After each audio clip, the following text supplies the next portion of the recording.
और ये धोनी की हुई जी। गजब ग्रिप कैसे?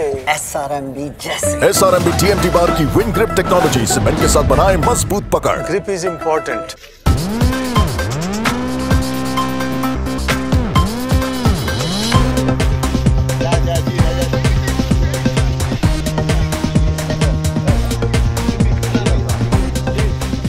নমস্কার দর্শক বন্ধুরা, এক্সট্রা টাইম বাংলায় আপনাদের সকলকে স্বাগত। আমি অর্চনা রয়েছি যুব ভারতী ক্রীড়াঙ্গন থেকে এবং ইস্ট বেঙ্গল দল তারা কিন্তু অনুশীলন করলো এবং তাদের আগামী ম্যাচ অবশ্যই কেরালা ব্লাস্টার্সের বিরুদ্ধে এবং আগামীকাল সকাল 11টায় কিন্তু কেরালার উদ্দেশ্যে রওনা দেবে লাল হলুদ ব্রিগেড এবং তার আগে কিন্তু জোর কদমে প্রস্তুতি সেরে নিল ইস্ট বেঙ্গল দল কার্লেস কোয়াদ্রাদের তত্ত্বাবধানে। এবং বলা চলে প্রথমেই যে আপডেটগুলো আপনাদেরকে জানিয়ে দেবো, যেটা নিয়ে অনেকে চিন্তিত রয়েছেন ইস্ট বেঙ্গল সমর্থকরা। অবশ্যই তাদের অন্যতম একজন খেলোয়াড় দিমিত্রিয়াস এবং তিনি কিন্তু আজকে কিন্তু অনুশীলনে যোগ দিয়েছেন। আপনারা জানেন যে গতকাল পেটের সমস্যার জন্য তিনি অনুশীলনে থাকতে পারেননি, কিন্তু তিনি আজ অনুশীলনে একেবারে চুটিয়ে অনুশীলন করেছেন দলের সঙ্গে।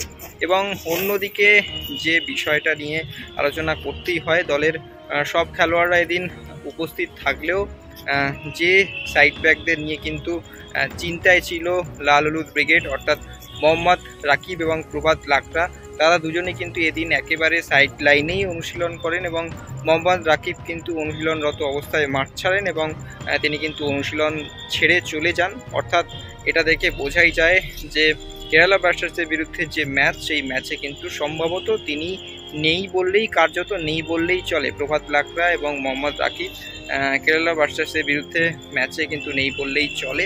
এবং আজকে একটা মজার জিনিস দেখতে পেলাম, যদিও এই অনুশীলন একেবারেই ক্লোজ ডোর, কিন্তু যুব ভারতীর প্র্যাকটিস গ্রাউন্ডের বাইরে থেকে কিন্তু সমর্থক বলুন বা সাংবাদিকরা প্রত্যেকেই কিন্তু এই অনুশীলন একেবারে পুরো দেখতে পাচ্ছে।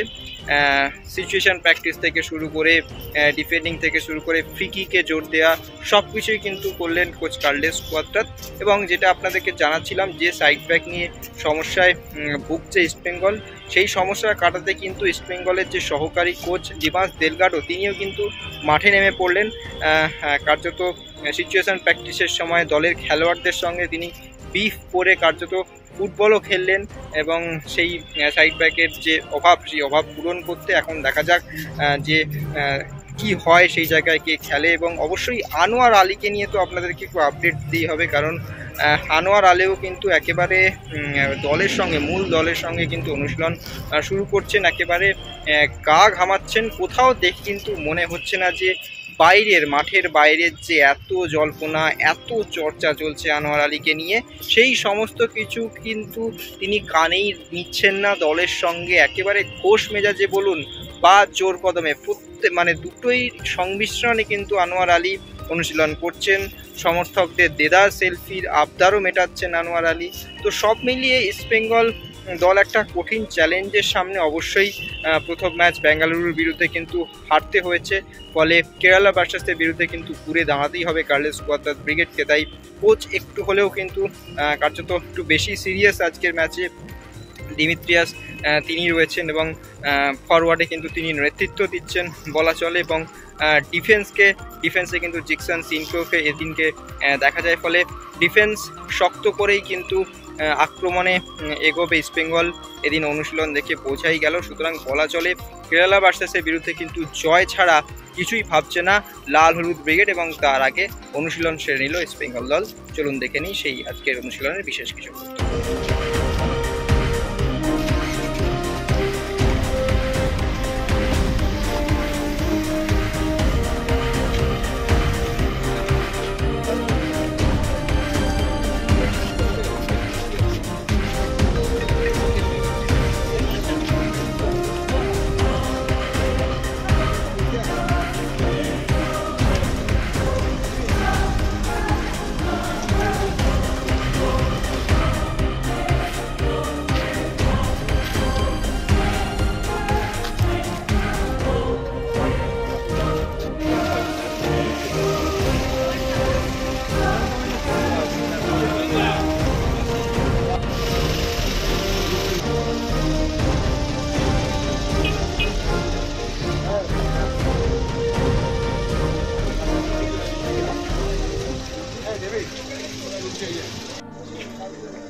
extra time.